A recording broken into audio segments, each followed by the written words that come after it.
Greetings and salutations to all you folks out there. You will never guess what is coming your way.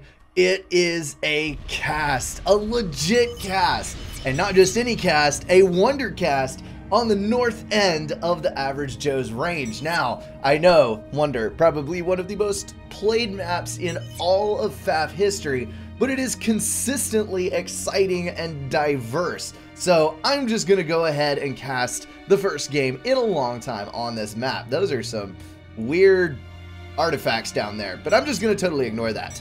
Let's go ahead and introduce everybody, and then we will get right into it. On the south team, we've got Springy going Aeon, first land for him, as well as for Farmslet, otherwise known as Eco Whore or Farm Whore, which is what that directly interprets as. He is Seraphim. We got Cybern for Ithilus. Smurf Hunter also taking Cybern. I'm not sure if this was a random matchup, but the fact that people are complaining about getting Sarah on a random faction makes me think that that is the case. We've got Ikas as Aeon, and then Thrasimachus, or however you pronounce that name. We're going to call him Thrace. He is going Aeon in the air slot. On the north side, we have Momo Uchiha. He is UEF guarding the right flank. Morax as Cybern in the center, joined by Callus as UEF and Isaac as UEF as well. Another UEF for Shentonio. Lots and lots of UEF coming through today. And in the rear slot, we have got Seraphim for Steel Hoofs, who's grabbing the Hydro and did go first Air Factory. So let's boil down how this map plays out, although I'm sure all of you have seen it before, so I'm probably going to be rehashing some common knowledge. There's a lot of mass in the center. That mass is contained in these craters that really screw up with your line of sight and prevent you from firing on things that you would normally like to fire upon.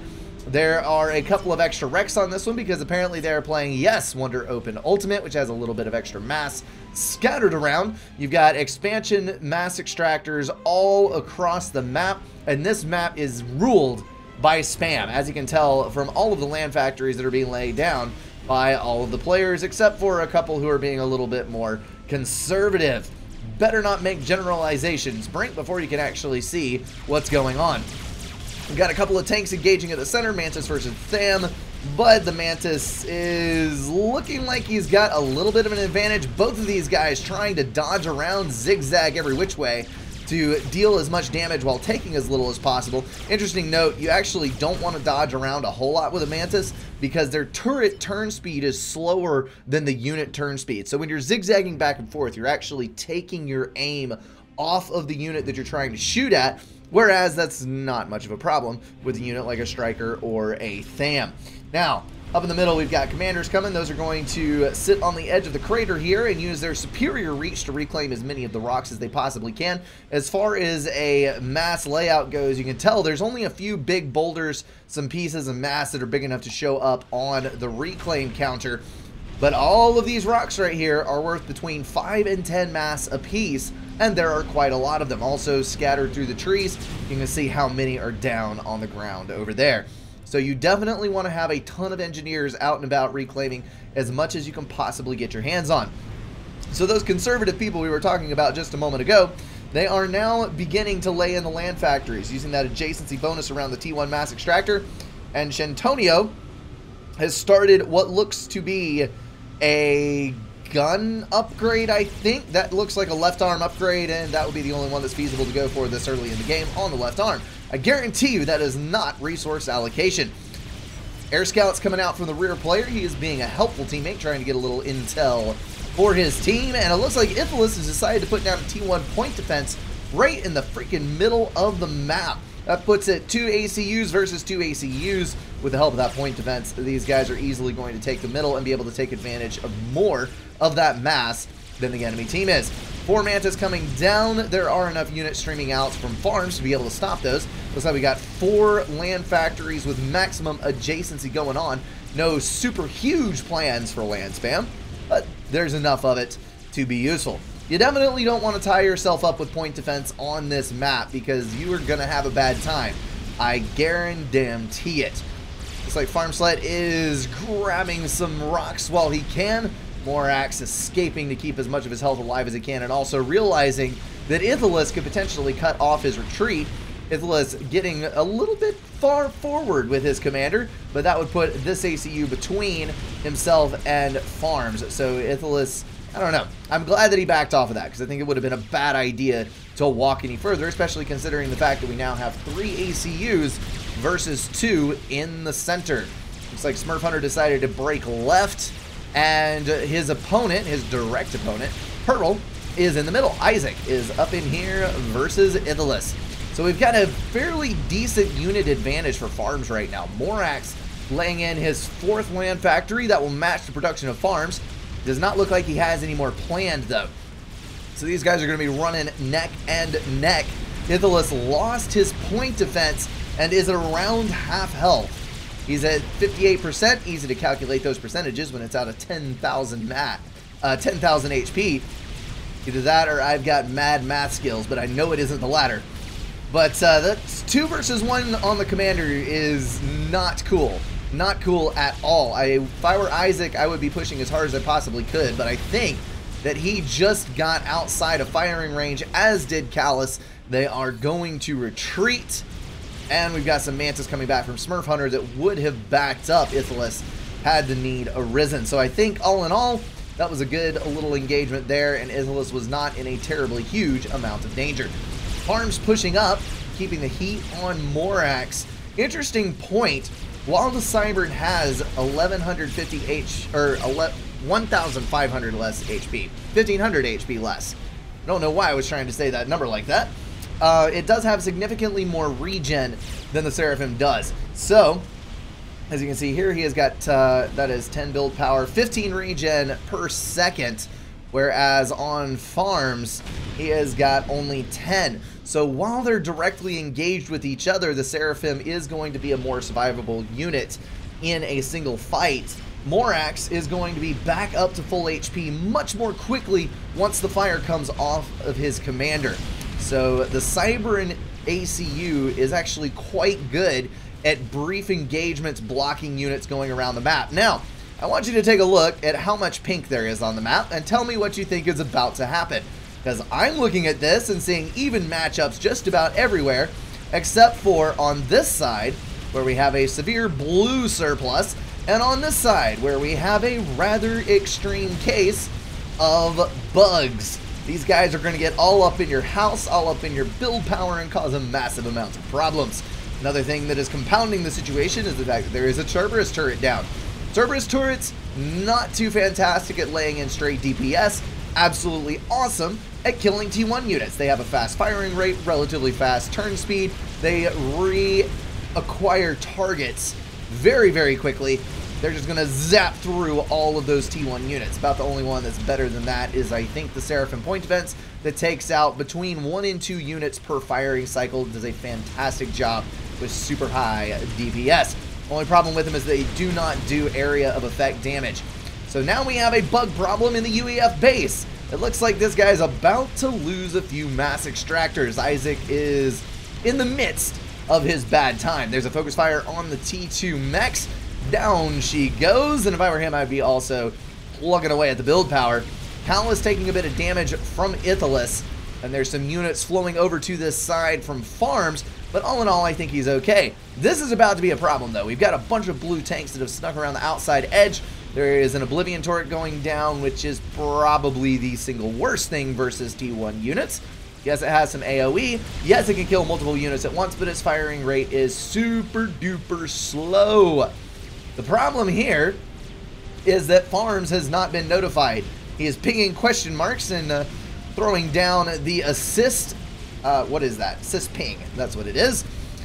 A while since I've done a cast, so I'm not used to talking about such things. He has not had time to respond with his units. That was very nearly a T2 mass extractor if I was reading the health bar right. And these tanks are probably going to snag yet another T2 mass extractor and then continue on southward. So that is an excellent raid by Momo. Well done, good sir, well done. And we've got more stationary point defense going down for Sprengy. So I hate to say it, but Sprengy is either not familiar with the map Wonder or is entirely too caught up in his firebase operations to be a very useful teammate. So, all of those units killed every single one of these mass extractors, came all the way around the outside edge, and there are 2 Mantis still alive with 2 and 1 veterancy on them, plowing through the far left side. This is incredible. I cannot believe that that was as effective as it was. I knew that there were a lot of them, but I thought that with the 2 ACUs there and the combined forces of 2 people, they could be stopped, but apparently I was sadly mistaken. Gunships coming in from the air player now. Steel Hooves getting it down to business on the front end. Shentonio desperately trying to defend his base against the combined forces of Smurf Hunter with his massive amount of build power, streaming Mantis, and the forces from Ekis, his direct opponent. Luckily, there's not a whole lot of anti-air, so those T2 gunships are doing a fantastic job of pinging down those units. Farms, you just lost the game for us, Red. I think that's a little bit of an exaggeration, seeing how much economy was lost on this side. You might be a little hyper-focused on your side of the map there, Farms. So those units were trying to push down some T2, Mongoose, and Hoplites. Range bots are a royal pain in the buttocks to deal with. Luckily, there is a, I think that's a gun comm. Oh my goodness, I do not have my mod on that shows me exactly what is on the commanders.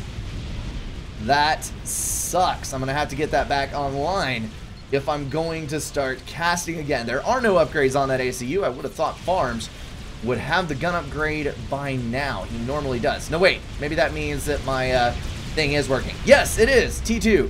Brink is just way out of practice. Ekis getting all up in this base. He does have the double gun upgrade, so there is a pile of damage potential on that commander. Triads going down for Isaac right out here. This is one area where I could be okay with point defense because the map narrows up right here and he knows that he has... Oh my goodness. Callus just got tack sniped. What? That is awesome. Well, terrible or awesome, depending on which side of the situation you are on. And that was probably one of the worst commanders to lose because he had a lot of eco going on in the center. I don't know. It probably would have been worse if Blue had been lost or Isaac, because then this whole side would have lost and they would have lost spam over here. Either way, Isaac needs to get a move on because he has under 6,000 health and no TMD. So that is a prime snipe potential. Farms retreating very, very hard. He does have a couple of Ilshivas, but not enough to challenge a group of range bots like that. Range bots are pretty much the bane of your existence if you're mostly T1 without the gun upgrade. And if it's Hoplites, then you might even be screwed if you do have the gun upgrade because the Hoplite still pretty well outranges a gun comp. Oh, Fire Beetles. Well, those didn't get anywhere. That's sad. Would have been nice to see those take something out. This clump of units over here, we've got range bots accompanied by shields, which is going to give them the ability to soak a bit more damage. That's the main downside to the range bots, is their severe lack of health. But this is going to let them survive just a little bit longer. Just a little bit longer. You know there's a song hiding in every corner. They're all over the place. Just when you least suspect it. Okay, what do we got going on over here? Morax also employing a couple of point defense. I don't blame him. I don't blame him. You know where the units are coming from, and oh, good lord, more tax. So you got tack defense over here. You're building tack defense on this side, but you need to get it down ASAP so you don't lose any more economy. There's T3 air from purple. Looks like we have already got T3. Oh, good lord. Thrace has got to be stalling. How are you not stalling? You have no additional P-gens, only RAS on your commander. That is unbelievable. Well, he's fluctuating like mad. He is barely scraping by on the overflow from his teammates. Point of fact, since the last time I did a cast, the resource allocation upgrade has been severely nerfed. It does not make anywhere near the amount of power that it used to. So if you want to build T3 air, you either need to leave your T2 P-gens alive, or you need to skip RAS entirely and just go for a T3 air factory and start building T3 P-gens before you start your air build in earnest. Although it does look like Steel Hooves has also gone for resource allocation. he does have his T2P gen still alive. Now he has a nice little collection of ASF. There's 4 ASF on this side and about 6, 7, 8 on that side. So it looks like purple's going to hold air for now. I totally lost track of that strat bomber. Did it actually do anything? I know not. It is not on the map anymore, so that means it died very quickly. Maybe killed a mass extractor somewhere, but other than that, nope, not much. Gunships and tanks re-engaging over here. We've got pillars, which are going to do a fantastic job of wiping out all of those pesky Auroras trying to get in on this side of the map. You know, I know you want to raid the economy, but we can't let you do that. It would be entirely too disruptive on the international scale. Mongoose just wasting. That is a whole lot of overkill. Now we have a counter strat bomber from purple. Steel hooves shooting that thing across the map. Nope. Target acquired. We're going after Farms, who now has T2 gun and nano. That is a strong son of a gun, and there is the strat bomber. He must have been off the map at the edge somewhere before. Not entirely sure, but I don't even see what he has killed in the back to make it worth him being over there. ASF dropped it out of the skies. There's a couple of T1 anti-air in the back here, but not anything that could take down a strat bomber. It's going to have to be taken down by ASF, and Green has since lost all of his air. Farms down to 12,000 HP. Thankfully, he does have 88 regen and a really good eye for dodging bombs. Look at that. 2 consecutive bombs dodged perfectly, and those bombers still coming in. When you see that happening, you really need to get your game on and start ground firing where the commander is. There's a connection, but it barely got him under 12,000 health. You've got to ground fire where you think the ACU is turning, because when you have someone dodging like this, they're either going to totally screw over the firing solution of the bomber so it won't fire in the first place, or they are going to dodge the bomb by changing directions and the bomb just goes flying off where the ACU would have been, and the ACU is instead somewhere else. So yeah, it's just one of those things you got to try to work around. Probably could have killed Farms with ground fire. Each one of those got plenty of passes. Looks like Isaac is wading into the fray with a severely damaged ACU, but 22,000 HP on his shield. That is a single vet comm, well on his way to a second veterancy as he overcharges his way through all of those units, and that's going to give him a huge heal boost, make that a very survivable commander. Again, T2 gun and shield. It is the UEF equivalent of this ACU right over here, which, shall we note, has already regened back up to 17,000 freaking health. Nano regen is ridiculous, absolutely ridiculous. Isaac laying in a triad down there, trying to regain some of this territory for his teammate. There's attack, and oh, he moved just in time. I wonder if that was actually planned or if he just happened to move at that point. So we do have T3 on the field.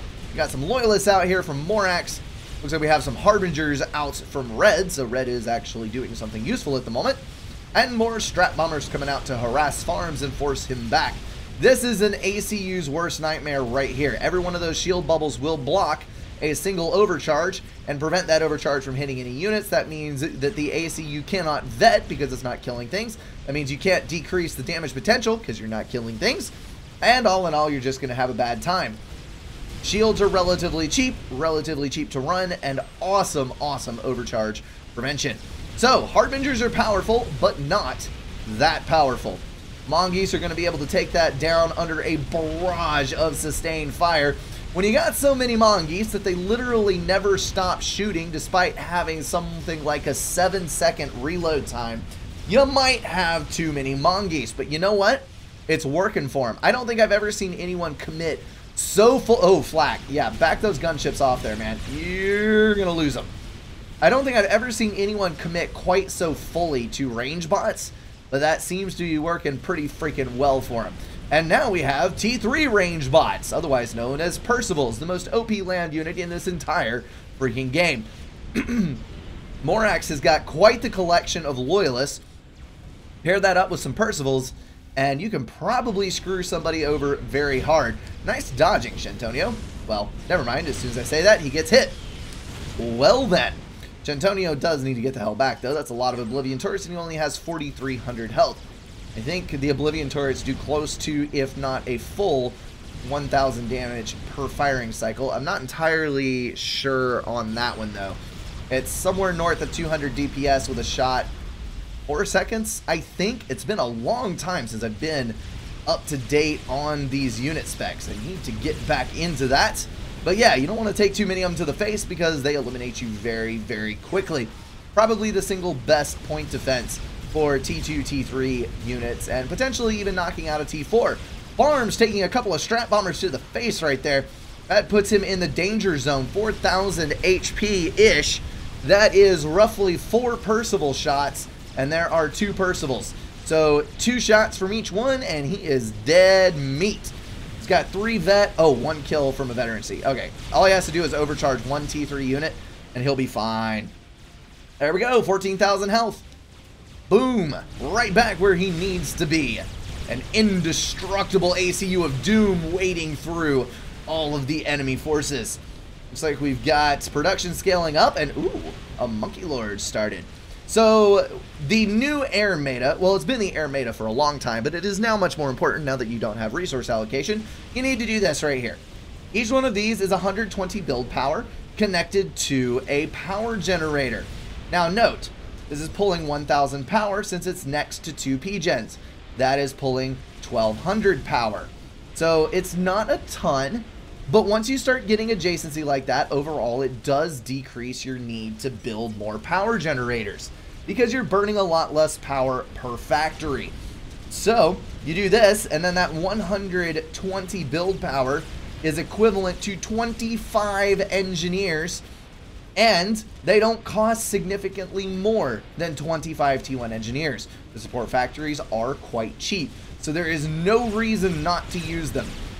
On your first factory, you probably do want to pull in all of your loose engineers that you've been using for reclaiming just to jumpstart your air production, because you're not going to have the ability to build all these support factories right away. But as you shift towards the late game, that is definitely the direction that you need to go. So looks like Shentonio is getting another upgrade, probably the shield if I had to guess. I think that is, yes, that is the center chest upgrade. So probably shield. He definitely needs the survivability because there are still units coming this way, and it looks like another person has hit T3. More Harbingers out for Ekis, whatever your name is. Red is useless. Arms is just not getting over this. Good lord. Although, yeah, he's got no capped mexes. He's T3ing uncapped mexes. And it looks like he's not building units very quickly either. So this could potentially be bad because we have a lot of Percivals coming this way. And Percivals are really, really good at killing ACUs. Oh my, we have Harbingers in the back base. So wall sections are good. They screw up the pathfinding for units, but when you have only 2 T3 units, there's no pathfinding to screw up really. And they're just going to go ahead and help themselves to the back end of your base. So, T3 engineers, gone. Point defense, gone. T2 mass extractor, probably gone. That was a rather successful raid, I would say. Definitely making yourself a pain in the butt. Way to freaking go. So we got about a dozen T2 gunships, and let's get an exact count here. Oh crap, I clicked on the wrong one. Where you at, Steel Hooves? There we go. That is 40 ASF, and on the south side, we have approximately 35. Something else that I did not mention that goes along with the resource allocation nerf conversation is that the Aeon Air is now way more desirable than it was because you have this awesome little unit called Swift Winds. You can actually avoid going T3 altogether for a rather lengthy period of time and simply hold the map by building massive amounts of Swift Winds. Isaac has somehow wandered himself all the way into the other side of the map, although I think that's a good thing because we now have a gun shield comm paired with about 6 Percivals, 7 Percivals, a whole bunch of loyalists, versus a severely damaged single nano T2 gun comm. We got some Harpies coming in from red, but it is not enough. Those Percivals, 1,600 damage per shot. 1,600. So when you have a whole line, I think there were 8 there maybe. When you have a whole lineup of Percivals, they only need to fire 1 shot. You can shred 10k health easy off of an ACU. That was a bad way to go. Sorry, Farms. Yellow asking for scouting. I'm not entirely sure why. He doesn't really have a whole lot to contribute to this, although in general, scouting is definitely a good idea. Oh my. Here comes Monkey. And there's a Megalith. What else am I missing around here? What else have we got building? We've got a Athotha paused. We've got nothing planned down here. Percival's coming up the middle to absolutely demolish everything. And boom, there goes another ACU. He is out of here. Dead to Loyalists instead of Percival's on that one. That Megalith is definitely going to help the situation, though. Megalith is going to be able to pop a Percy in just a couple of shots, and he's got the range to pull it all off. Monkey Lord is kind of just taunting this base at the moment. I don't think he actually has the ability to kill this. There's quite a good handful of Harbingers and a whole lot of point events along with a pretty good amount of shielding. So all in all, not a good target. Probably going to lose your Monkey if you attempt it. However, it looks like he is heading for Ithalis, who I think does not know that it's coming. Cannot see it. Monkey Lords, of course, are under stealth, and it looks like this team does not yet have any form of Omni. He has a lot of Cerberus turrets, but Cerberus turrets do not do much damage. And there's a Megalith out here, but the Megalith is not going to be close enough to actually help. Oh my. You do not want to move the Megalith away. That is a mistake. You're moving all the combat units to the left side, and you left a whole group of Percivals out here. Oh, Ithalis is dead. Ithalis has to be dead. One little focus fire from the Monkey Lord, and nope. Oh, no. You walked into the... Oh, why? Why? You walked into the crater, and the pathfinding just went, herp-a-derp, I'm going to walk back to the Monkey Lord. And that's all she wrote, guys. That is all she wrote. Well, at least the Megalith is still alive. That was not the worst possible player to lose. Bro, it's being pinged. You need to move that way. There's a lot of flak and only a few restores, and that is a pile of units. Even send your bricks. You're literally walking away. Why? You need to come back and help, dude. It's a team game, not a I'm gonna go send my unit randomly over here for no reason while my teammate dies game. There's a Yathatha, so that got finished up. Yathoda, whatever it is. The chicken has arrived on the battlefield is what I'm trying to say. The Oblivion turret's gonna knock out one unit there, but one unit is nothing in the face of these hordes. Get anti-nuke is being hollered by Morax. Pro tip there, we are now 30 minutes into a Wonder game. Everybody's got ramped up economy, as you can see by the amount of Monkey Lords and T4s and Percivals that are being cranked out. Oh no. Oh no, Tracy. You need to be running. There's Percivals coming. You're going to die. I don't understand. I don't understand the life choices these people are making. Here come the Percys, and boom! Well, at least with his dying wheeze, green 1 air. That's useful. Unfortunately, it will not be long-lived, because now purple is alone. There are no other air units, and oh no, the Monkey Lords are still walking away. You're walking away with all of your combat units, and they're still freaking Percivals. What are you doing? So now would be a good time to run. A really good time to run. There's gunships and strats and all manner of nastiness on top of those T4s, but I don't think it's going to matter. Smurf Hunter's still not running. There's Megalith. He is going to do a fantastic job of knocking those sons of guns out. Oh my, he is now running. He got his shields up. There's an Oblivion turret over here. Maybe we'll randomly get lucky. but I think he's dead. There are 2, 4, 6, 8, 10, 12, 14 Percivals. That is a lot of potential damage. And he's taking fire. You can see the health just fleeing from his commander. Dodges might help you, son. Please dodge. And you're getting shot in the back by friendly turrets. Totally cool. Megalith now firing over here. Percival's just calmly sitting under the crab and shooting it to death between its legs. Oh wow. So this is possibly going to work out okay, because even if Smurf Hunter dies, I think the air player is definitely gone. Yellow is probably gone. 2,800 health. Wow, there went a monkey. One of the monkeys is down. The GC is still alive. Smurf Hunter is taking another shot. The P-Gen actually took the shot. He only got the damage from the P-Gen explode. No! Whoa! The ACU went into the transport, dragging the laser with it, and the laser killed the transport. Monkey Lord, that is some pro-level trolling right there. He almost got out. That base is doomed.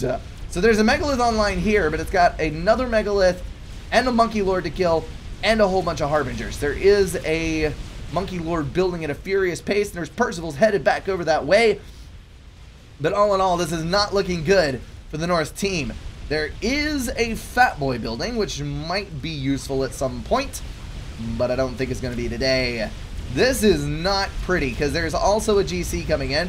Megalith is going to easily dispatch the Monkey Lord. GC probably going to be a different matter. There's also the Harbingers to worry about. This Megalith finally getting rid of the last Percival. Smurf Hunter just barely getting out of that alive by the skin of his teeth. GC engaging. Megalith trying to do the backwards crab walk while still maintaining fire so that the GC beam comes off of it occasionally. That is exactly what you want to do with a crab when you're retreating. But the Harvey fire, I think, is simply too much. No! He screwed up his pathfinding. He probably would have killed the GC if he hadn't done that. That leaves the GC alive. Has not gained a veterancy, but is very soon to do so. And it needs 2 overcharges to kill.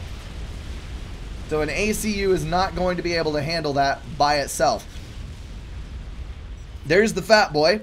Fat Boy is up and good to go. So that should be able to drop the GC no problem. Perhaps with the help of the Percivals, perhaps not.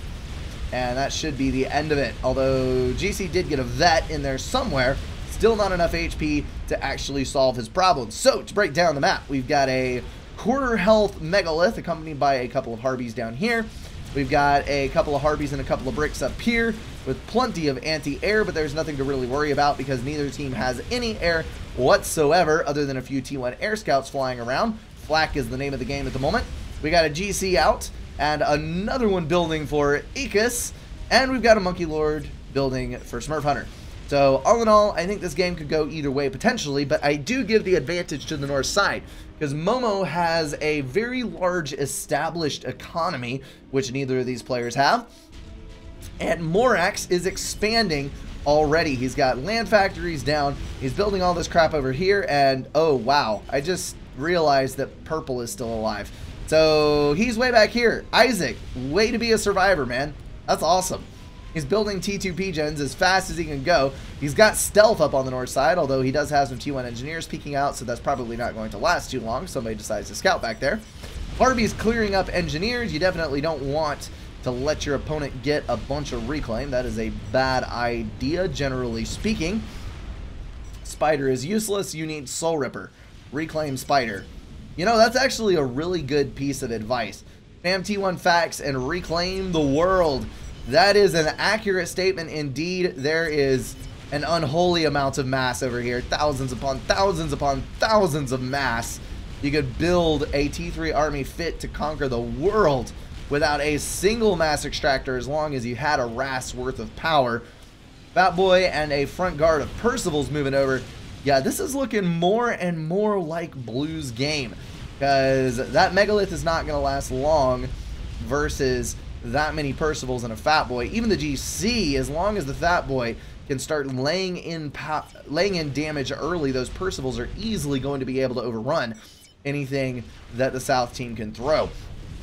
So, yeah. Harpies are awesome, though. They're rated in the back. Never get up. Always, always keep pushing and keep poking people in the eyeball where it hurts the most. Wiping out all those. Oh my. That's a lot of T2. Back to the range bots. Apparently that is Momo's new favorite unit. He is going to be building a lot of those, and he has got an absolute army of T2 engineers reclaiming. Although, yep, his coffers are full since they are not actually reclaiming at the moment. So that is how that is going to go. Fat Boy now. Morax is apparently trying to keep tabs on everything and possibly control everything. Apparently he does not trust Momo to use these units officially, although Momo did decide to give the Fat Boy over, so that is good to know. He is going to go over here and wreck these Harpies world and then probably start moving south with that Fat Boy. There is a second one up already. And there, my friends, is the Ripper. Looks like that's also getting assistance from Aegis. So the determining factor here is going to be how much anti-air does the North team have. We've got just a handful of flak. 7 flak. No SAMs. No air. Nothing. So I'm detecting a problem here. There's a lot of T3 engineers, but they're not building SAMs. There is no scouting going on at all for the north side. None, period. Every single map, every single scout on the entire map belongs to the south side. This, I can already see this ending badly. The question is, can a unit from the north side get to the south side and kill Smurf Hunter before the Ripper does its dirty deed? And I think the answer to that is no. We might see a huge upset here because this team, Morax and Momo, had this in the freaking bag. You got a double Fat Boy, for crying out loud. How do you lose with a double Fat Boy and a Monkey Lord and a massive Percival army? I can tell you how. You lose to a Soul Ripper. Here it comes. I want to hug your face, but I cannot reach from the sky, so I will send my little needles down to make you feel all warm and cuddly. Oh, by the way, have a Corsair too. Yeah, this is not going to end well. GG has been thrown. That is the end of it. Looks like the GC is coming down for Isaac. You know, theoretically, you could overcharge that to death with the help of the damage that your Ravagers are throwing out. Morax taking the hits now. Looks like he is about to go. And there it is. Isaac now taking the brunt of the staring contest that the GC has initiated. He is going to try to do something, but alas, it is not enough. We shall end this game in nuclear oblivion, just like we always do. And our friendly neighborhood desync right there at the end. Alrighty guys, that was a good Wonder game. Tons of action in that one. Hope you enjoyed it. As always, thank you so much for watching. I will see you in the next one.